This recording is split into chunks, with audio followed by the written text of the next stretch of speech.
Welcome back to Life as a Cancer Survivor.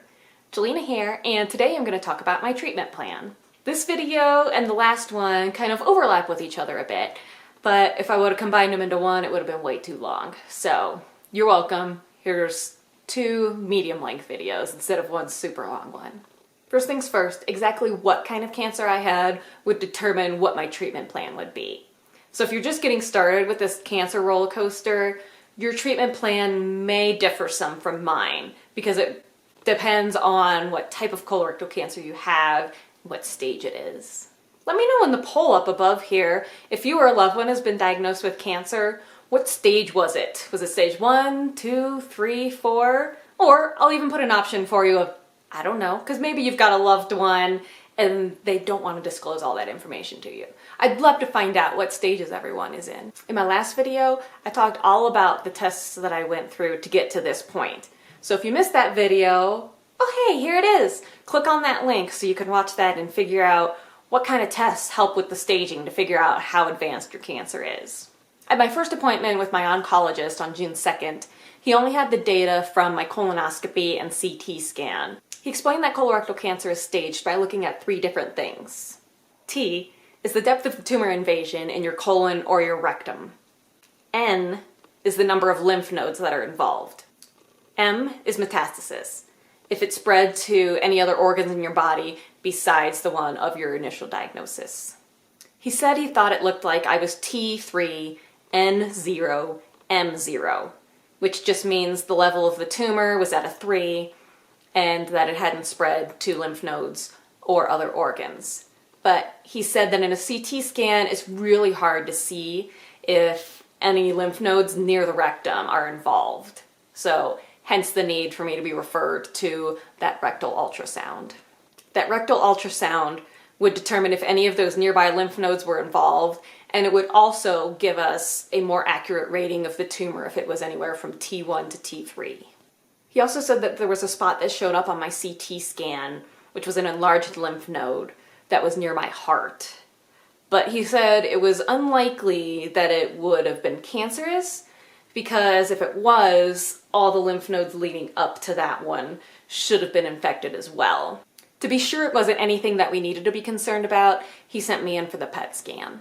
The PET scan would show that indeed the lymph node, the enlarged lymph node in my chest was not cancer, but there were multiple lymph nodes involved near the rectum.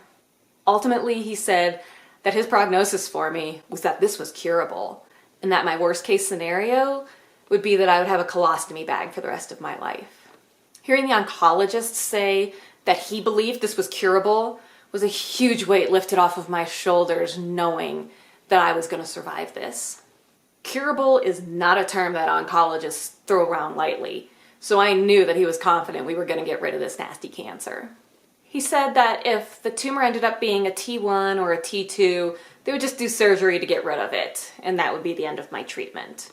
But if the tumor was rated T3, I would then have to do radiation and chemotherapy, then I would have surgery to remove the tumor, then perhaps adjuvant chemotherapy, which just means chemotherapy after your initial treatment is finished. My oncologist also noted that if I did have to do radiation and chemotherapy, that it would be a low-dose version of the chemo, so there would be minimal side effects, supposedly, and I definitely wouldn't lose my hair, it just might thin. But also, treatment would probably start in the next week or 2.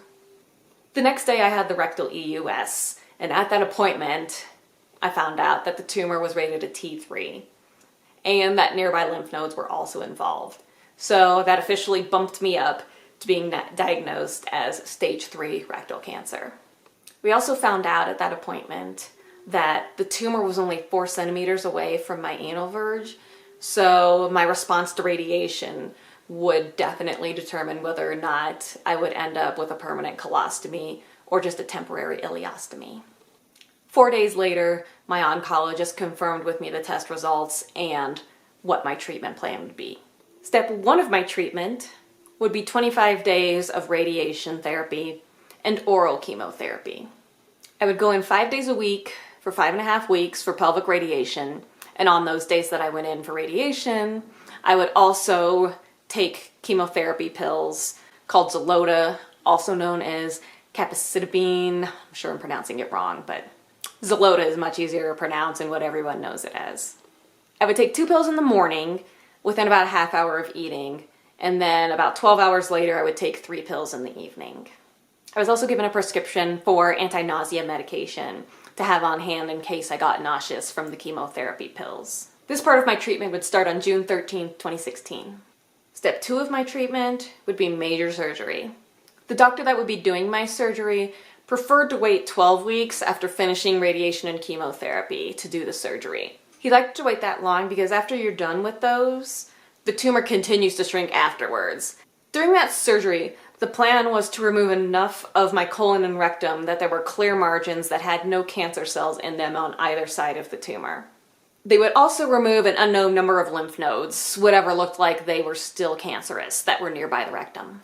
Depending on how much my tumor shrank from step 1 would determine whether or not the tumor was far enough away to save my sphincter muscles and allow me to just have a temporary ileostomy, or if they would have to take all of it and I would end up with a permanent colostomy. A colostomy is where they run part of your large intestine out of your abdominal wall, and then you wear a special bag over it to collect the waste that comes out of it. But if the tumor shrank well in step 1, and they were able to remove the tumor and preserve my sphincter muscles, well, when they sew those 2 bits back together, it's called a resection. And when they resect those areas, the chances of that connection site leaking are about 25%. So in order to prevent poop from leaking out of that connection site and swirling around in my stomach, they would do a temporary ileostomy, which is where the small intestine is run out of your abdominal wall, and you also wear a special bag over it to collect your waste that's coming out of it. I'll talk more about ostomies in a future video, and I'll explain them a little more in depth, show you what mine looked like, and show you what some of the supplies are that you need if you have one. Step 3 would happen depending on what they found inside of me during surgery, but was most likely going to happen just because of my age. Step 3 would take place 6 to 8 weeks after surgery to give my body time to recover from all that slicing and dicing. And it would be 8 cycles of intravenous chemotherapy called FOLFOX. They wanted to do the second round for what they called mop-up chemo. Since I was so young at diagnosis and the cancer had spread to my lymph nodes, they weren't sure if any stray cells had gotten loose and were swirling around in my lymphatic system, just waiting to multiply and spread more. So to make extra sure that they killed all the cancer cells and would give me tons of cancer-free years after this, they voted to go aggressive with my treatment and have me do 8 cycles of chemotherapy after surgery. Step 4 would happen 1 to 2 months after my final cycle of chemotherapy if I ended up with a temporary ileostomy. I would have those 1 to 2 months to recover from those cycles of chemotherapy, build up my strength, build up my immune system, and they would reverse that ileostomy. And that was the plan.